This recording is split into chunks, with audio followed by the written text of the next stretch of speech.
I like to wear a tuxedo for those more important occasions on my calendar each year. You know, certain weddings, formal banquets, and of course, when working with the chainsaw. Now it's important to remember that when you're wearing a tuxedo, you have to wear formal shoes.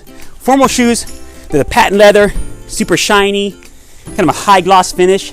It's actually a different material than regular dress shoes, and they're not interchangeable. Some guys might be tempted to take a pair of dress shoes and shine them up real nice and try to have them pass off as formal shoes, but don't do that. It's kind of a cheap look, and really, if you're going to the hassle of putting on a tuxedo and the cufflinks and the bow tie and all of that, you should just finish off the look, wear the formal shoes, and look great.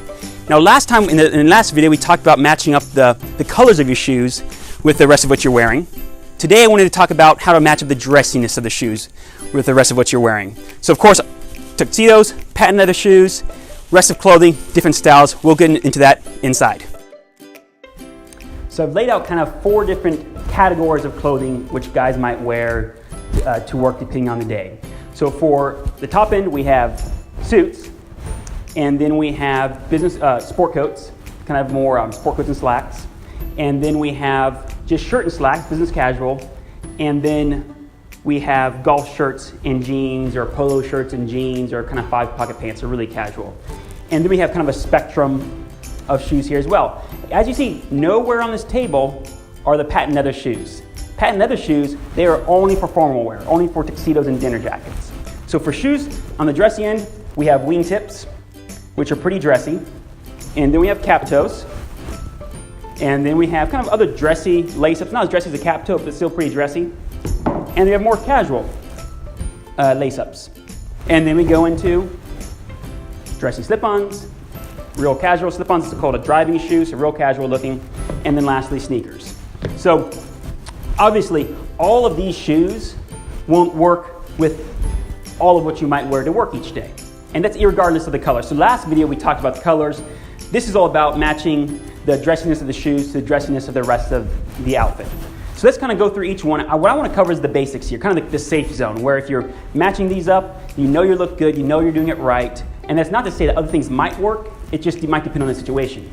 So with suits at this level, wingtips, cap toes, your golden, and then other dressy lace-ups, you stick in that range, you always look good. Now, once again, other casual lace-ups might work fine, or even some slip-ons might work fine, depending on the shoe. So if you know what you're doing, great. If not, stick to that. Then for sport coats, what we want to stick with here is dressy lace-ups, casual lace-ups, and dressy slip-ons. So not a driving shoe, too casual, but kind of in this range, you know you're doing it right. Next, with just shirts and slacks, here, casual lace-ups, dressy lace-ups, and then certain casual slip-ons would work here as well. So kind of right in that zone. Lastly, finishing off with just polo shirts and jeans, golf shirts and jeans, or 5-pocket pants. At this level, really casual slip-ons would look great, like that, or even in certain sneakers. Now it's important with sneakers, a good rule of thumb is if you're wearing those sneakers to play basketball in, to work out in the morning, they will not go with this type of clothing. It really has to be kind of a dressier sneaker that's not meant for physical activity. So that's kind of a rundown, the real basics. Now some of you, kind of troublemakers, like to push the boundaries. And if you want to push the boundaries, you got to make sure you first know the rules and then know how to break them. Kind of like a little kid who knows the rules of grandma's house, but knows how to break them. So you can gobble down a bunch of cookies for dinner, and grandma just says, "Oh, Danny, you know you're not supposed to do that. Don't do it again." But Danny knows he can do it again. I'll have you know, no good trees were harmed in the making of this video. This is called a Bradbury pear. 1, does not produce pears. 2, it's not indigenous to this area, so it's a invasive species. And 3, has to really come down before it falls on my roof and breaks stuff.